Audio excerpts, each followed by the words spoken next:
नमस्कार।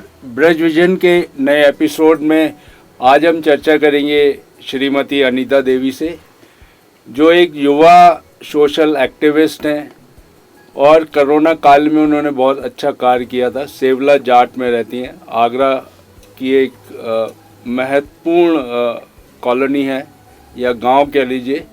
अनीता जी, आपका स्वागत है हमारे इसमें प्रोग्राम में। मैं आपसे ये जानना चाहूँगा कि आप उत्तराखंड की रहने वाली हैं जी। तो कुछ बताइए, उत्तराखंड में कहाँ आप रहती थी? उत्तराखंड में हम जोशीमठ में रहते थे। हाँ जी। और वहीं पापा आईटीबीपी में थे।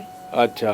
तो फिर वहीं हम रहते थे। तो वहाँ कैसा एनवायरनमेंट था? पर्यावरण कैसा? पर्यावरण काफ़ी अच्छा, शुद्ध था। शुद्ध पर्यावरण। तो जब आप शादी होके आगरा आई तो बड़ा अलग महसूस हुआ। गंदगी काफ़ी थी, पॉपुलेशन बहुत थी। हाँ।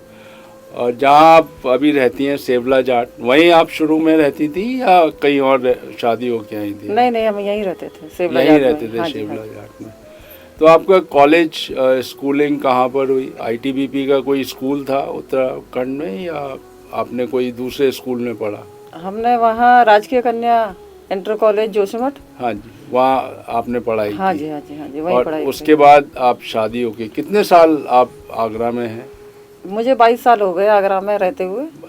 आप जहाँ रहती हैं वहाँ पर आपका क्या बोलते हैं, एक तालाब है, बड़ा फेमस सा तालाब हाँ जी, है, बहुत पुराना पोखर उसको बोलते हैं।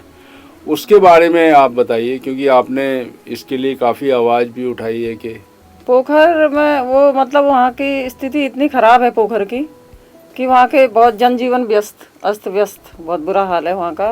और बरसातों में तो और ज़्यादा बुरा हाल हो जाता है, जबकि पोखर का पूरा गंदा पानी वापस आता है, लौट के घरों में आता है। बहुत सारे गंदे कीड़े मकोड़े और बहुत सारी बीमारियाँ भी साथ में होती हैं। और कई बार प्रशासन को गुहार लगाई है, मैंने भी लगाई है, और भी कई लोग हैं जो वहाँ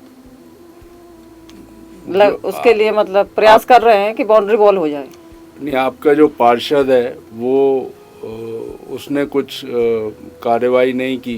कुछ करते ही नहीं है पार्षद वगैरह वहाँ के, तो कुछ नहीं करते वहाँ के पास। वहाँ गंदगी भी आपके जो गांव वाले हैं वो वहाँ अंदर डाल जाते हैं? हाँ, वो कूड़ा भी उसी में डालते हैं, मरे हुए जानवर भी उसी में डाल देते हैं। बहुत से जानवर जिंदा हैं जो वो उसमें डूब जाते हैं, बहुत से बच्चे उसमें चले जाते हैं। तो पुलिस ने भी कुछ वहाँ कार्रवाई नहीं की कि ये? अभी तक तो खैर किसी ने, मेरे सामने तो अभी तक, मुझे 22 साल हो गए, किसी ने कोई कार्रवाई नहीं करी वहाँ पे। पर गंदगी बढ़ती रही? गंदगी बढ़ती रहती है उसमें। और पानी जब बरसात होती है तभी आता है या गांव का भी पानी वहाँ चला? पूरे गांव का पता नहीं, बहुत दूर दूर से क्षेत्रों से उसमें पानी आता है। अच्छा। बहुत बहुत बहुत मतलब परेशानी है उसमें, काफ़ी परेशानी है। नगर निगम वाले आते हैं, कूड़ा उठा के चले जाते हैं, और कभी कभी तो ऐसा होता है कि नगर निगम वालों को भी फ़ोन कर करके बुलाना पड़ता है, तब वो आते हैं। और आपको पता है कि जो आपकी पोखर है ये एक नहर से जुड़ी हुई है? हाँ, ये नहर से जुड़ी हुई है, लेकिन वो ब्लॉक हो जाती है क्योंकि उसमें कूड़ा डाल देते हैं। नहर का पानी? हाँ, नालियाँ वगैरह ब्लॉक हो जाती हैं, सब ब्लॉक। तो वो पानी ओवरफ्लो होकर के फिर वापस आता है वो। तो आपने क्या, किसको आपने इसके बारे में चर्चा की? किसको बताया, किसको शिकायत की आपने? इसको शिकायत मैंने पार्षद को भी करी है कई बार। पार्षद को भी शिकायत मैंने करी है, और वहाँ के जो लोग प्रमुख लोग हैं उन लोगों से भी मैंने कहा है कि इसके बारे में। आपने डीएम या किसी से? नहीं, अभी तो मैं उनके पास नहीं। आपके बाद आप डीएम तक नहीं गई, लेकिन आप वहाँ बहुत एक्टिव हैं, सोशल कार्य आप वहाँ करती हैं। वहाँ जो लड़कियाँ हैं उनके लिए भी आप बहुत सारे हाँ, एजुकेशन पे ज़्यादा हमारा फोकस रहता है कि बच्चे वहाँ के बाल मजदूरी ना करें। अच्छा। और बच्चियाँ वहाँ जैसे बाल विवाह ना करें। अच्छा। तो आपने कोई बाल विवाह को रोका या प्रयास करा है? प्रयास किया, समझाया है परिवार वालों को। और ऐसी बात नहीं है कि परिवार वालों ने बात भी मानी है और बाल विवाह रोके भी हैं। और वहाँ जो स्कूल है कोई, आप कोई क्लास भी लगाती हैं उधर? वहाँ पे पहले मैं एक संस्था में काम करती थी, एसवी कैन। हाँ। तो उसके द्वारा मैं वहाँ पर सरकारी स्कूल गोद लिया संस्था ने। अच्छा। जिनकी ओनर की प्रीति फौजदार जी हैं। तो उन्होंने वहाँ पर उस स्कूल को गोद लेने के बाद जो बच्चे मतलब सरकारी स्कूल में नहीं पढ़ पाते थे, क्यों नहीं पढ़ पाते थे? कि उनके पास पूरे डॉक्यूमेंट्स नहीं होते थे, प्राइवेट के लिए उनके पास पैसा नहीं होता था। तो उन बच्चों को हमने पढ़ाना स्टार्ट करा। फिर उनको बेसिक ज्ञान दे करके फिर उनको हमने अच्छे स्कूलों में अपने पैसों पे पढ़ाया बच्चों को। और बहुत से जो बच्चे काबिल थे 5th तक है वो स्कूल। अच्छा। उसके बाद हमने जीजीआईसी इंटर कॉलेज में लड़कियों का एडमिशन करवाया, रोहता इंटर कॉलेज में लड़कों का एडमिशन करवाया, माध्यमिक विद्यालय में 8th तक के बच्चों का एडमिशन करवाया। और जो बच्चे ऑनेस्ट हैं, पढ़ने में काफ़ी अच्छे हैं, उनका हमने प्राइवेट स्कूल में एडमिशन करवाया। हाँ जी। तो कुछ बच्चे अभी 22 साल में तो ग्रेजुएट करके नौकरी हाँ जी, हाँ जी, हाँ जी, कर रहे हैं, कुछ बच्चे कर रहे हैं। और कुछ लड़कियां अभी इंटर करके बैठ जाती हैं, जो नहीं सक्षम होते हैं उनके घर वाले, लेकिन हम कहते हैं तो नहीं पढ़ पाती है। पर यह है कि लड़कियां अब अनपढ़ नहीं हैं। आप कोई एग्जाम्पल दे सकती हैं जिनको आपने पढ़ाने के लिए मोटिवेट किया और वो अब ज़िंदगी में बहुत अच्छा कार्य कर रहे हैं? कोई लड़का हो या लड़की? हाँ, एक लड़की है दुर्गा, वो 5th क्लास पढ़ करके घर पे बैठ गई थी। तो ऐसे ही एक दिन बाई चांस सब्जी की मंडी पे उसकी मम्मी से मुलाकात हो गई मेरी। तो उसकी मम्मी से मेरी बात हुई कि मैंने कि बच्चे वगैरह पढ़ रहे हैं कि मैडम नहीं पढ़ रहे हैं। मैंने कि क्यों नहीं पढ़ रहे हैं? तो उन्होंने अपने घर की आर्थिक स्थिति के बारे में मुझे बताया। फिर मैंने उनसे कहा कि कल आप आके मुझसे मिलो मेरे घर पे। फिर वो दूसरे दिन आई मेरे घर पे, तो उन्होंने बताया कि ऐसी ऐसी परेशानी है घर में काम धंधे की, तो हम बच्चों को नहीं पढ़ा पाएंगे। तो हमने उनसे कहा कि आप बच्चे को मेरे पास भेजो, जो खर्चा होगा वो हम देखेंगे और सरकारी स्कूल में एडमिशन करा देते हैं। तो फिर उन्होंने उस लड़की को भेजा और उसके साथ एक और बहन थी उसकी, पूजा, उसको भी हमने पढ़ाया। तो आज वो लड़की इंटर करके निकल गई है, ग्रेजुएशन कर रही है और अपनी प्राइवेट जॉब भी कर रही है। कहाँ पे कर रही है? तो अच्छी खुशी की बात। हाँ, ये प्राइवेट जॉब यहीं आगरा में ही कर रही है, ऐसे लोकल शॉपों पे। अच्छा। हाँ जी, लेकिन ये है कि मतलब वो अब इतनी सक्षम है कि अपना जीवन यापन कर लेगी। मतलब जो आपने 22 साल आगरा में रह के कार्य किया, तो एक मैंने 22 साल में कार्य नहीं किया मैंने, खैर मैं तो 15-16 सालों से शिक्षा के क्षेत्र में हूँ। अच्छा। और ये समाज के जो हित के लिए जो मैं काम कर रही हूँ वो मैं 7-8 सालों से कर रही हूँ। 7-8 सालों से आप कर रही हैं। और 7-8 सालों में अगर 2 बच्चे भी अगर पढ़ के, अभी हमारी संस्था के द्वारा जो हमने बच्चों के एडमिशन करवाए थे, 450 बच्चे हमारी, आपने 450 बच्चों हाँ जी, हाँ जी, बच्चों का एडमिशन करवाया। उसका पूरा वो सब सेवला जाट के हैं? सेवला जाट के भी हैं, कुछ इधर उधर क्षेत्र के भी हैं। तो आप उन सब क्षेत्र में जाके सबसे? हाँ जी, घर वालों को उनको कन्वेंस करती हूँ, घर घर जा करके पढ़ाई के लिए जागरूक करती हूँ, महिलाओं को उनके अधिकारों के बारे में समझाती हूँ। आपका परिवार कितना बड़ा है? आपको समय कैसे आप समय निकालती हैं?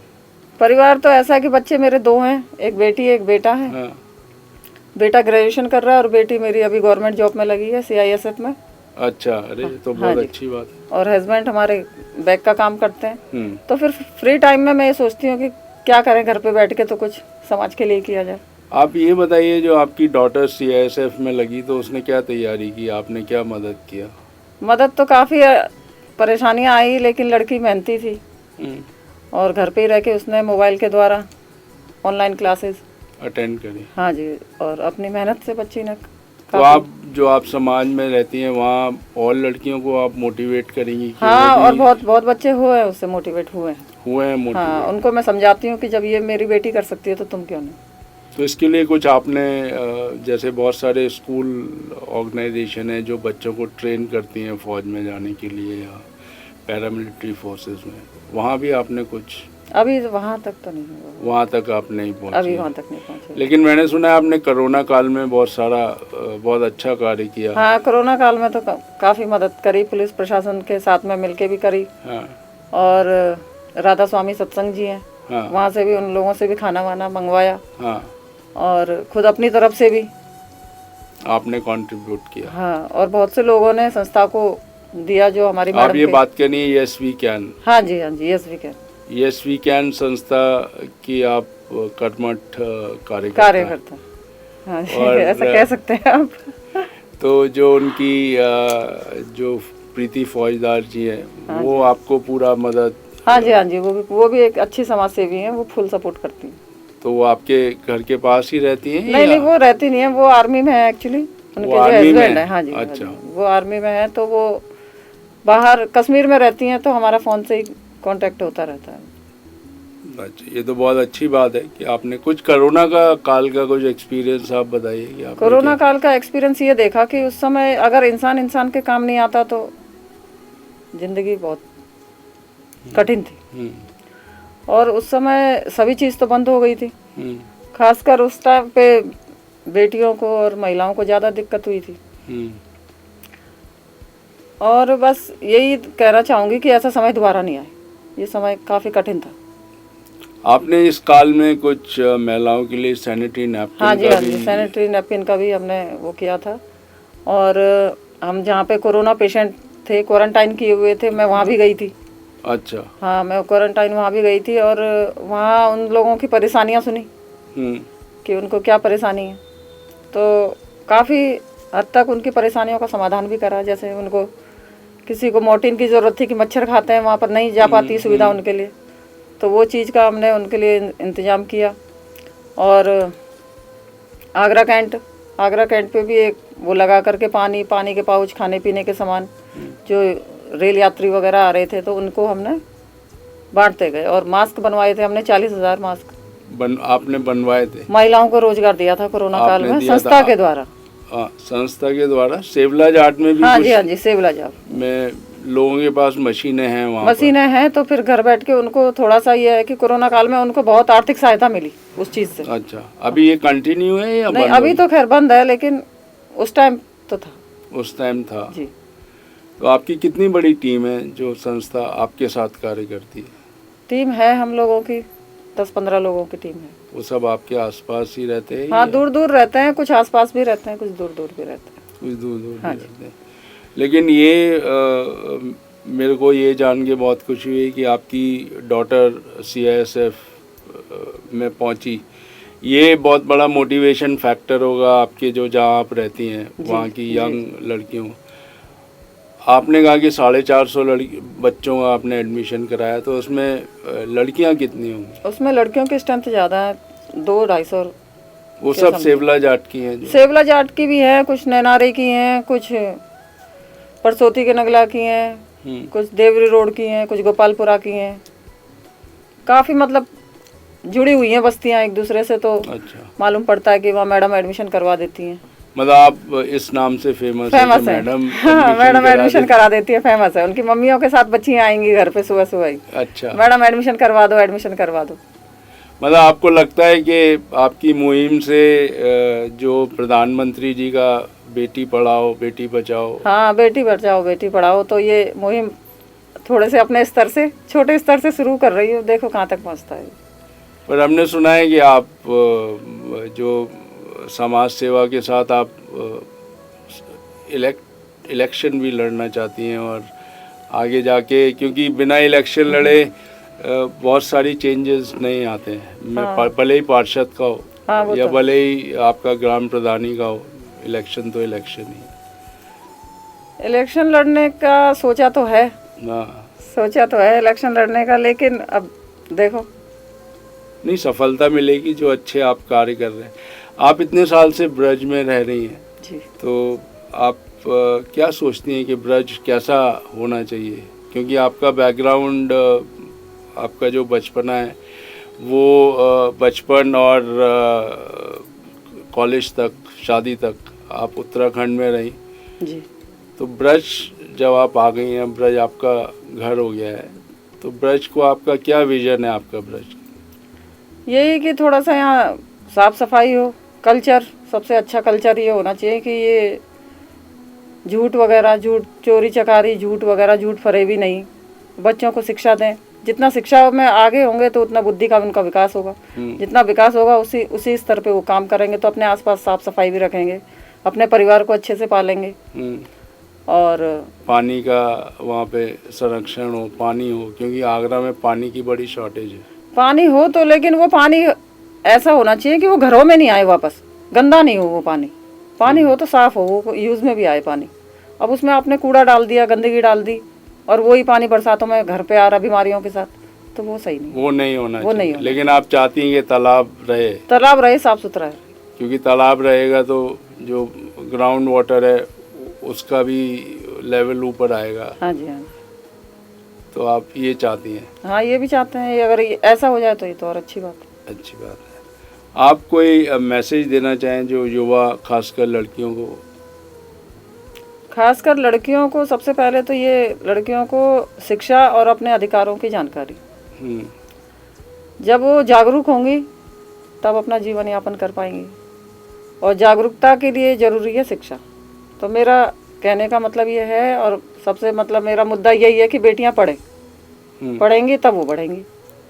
नहीं, लेकिन जब आप पढ़ने का मुहिम चलाती हैं तो जो एजुकेशन डिपार्टमेंट है आगरा का, यूपी का, हाँ वो आपको कांटेक्ट नहीं करता कि हमने ये पाठशाला यहाँ खोल दी है, नहीं, यहाँ ऐसा बच्चे तो कम है, आप यहाँ, आपको पता है कि बच्चों को फ्री शिक्षा दी जाती है 8th स्टैंडर्ड तक?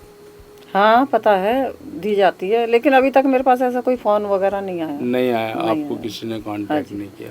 राइट टू एजुकेशन के तहत भी हमने बच्चों का एडमिशन करवाते हैं। कितने बच्चों का आपने कराया? अभी तक 25 बच्चों का एडमिशन करवाते हैं। ये तो प्राइवेट स्कूल में कराया? ये प्राइवेट स्कूल में, अच्छे स्कूलों में। कुछ नाम बताएं कुछ स्कूलों में? टैगोर स्कूल में, SS स्कूल में, गांधी पब्लिक स्कूल में, और भी संत दयानंद में, और SKS में, और RK पब्लिक स्कूल में। ये भी बड़ी दिक्कत करते हैं एडमिशन लेने में ये लोग भी। क्या दिक्कत आती है? कहते हैं लिस्ट नहीं आई, लिस्ट नहीं आई, जब लिस्ट आएगी तब एडमिशन लेंगे। बहुत माथापच्ची, बहुत। अच्छा। हाँ, बहुत चक्कर लगवाते हैं। फिर वहाँ गई थी मैं BSO ऑफिस बच्चों के लिए कि आप एडमिशन क्यों नहीं दे रहे हैं, तो उन्होंने BSA वालों ने सपोर्ट किया। उन्होंने वहाँ से लिस्ट दी मुझे निकाल के, फिर मैं स्कूलों में लेके गई पेरेंट्सों के साथ, तब उन्होंने एडमिशन लिया। हाँ, अभी बच्चे पढ़ रहे हैं सब? बच्चे पढ़ रहे हैं खूब अच्छी तरीके से, कोई परेशानी नहीं, अभी कोई दिक्कत परेशानी नहीं है। हम बात कर रहे थे अनीता देवी जी से, जो शिक्षा के क्षेत्र में बहुत अच्छा कार्य कर रही है, एक सामाजिक कार्यकर्ता है, और हम उम्मीद करते हैं कि वो अपने प्रयास में सफल हो, और तालाब के लिए भी वो उनकी लड़ाई जारी है। इसके लिए, उनके आने के लिए, आपके आने के लिए बहुत बहुत धन्यवाद।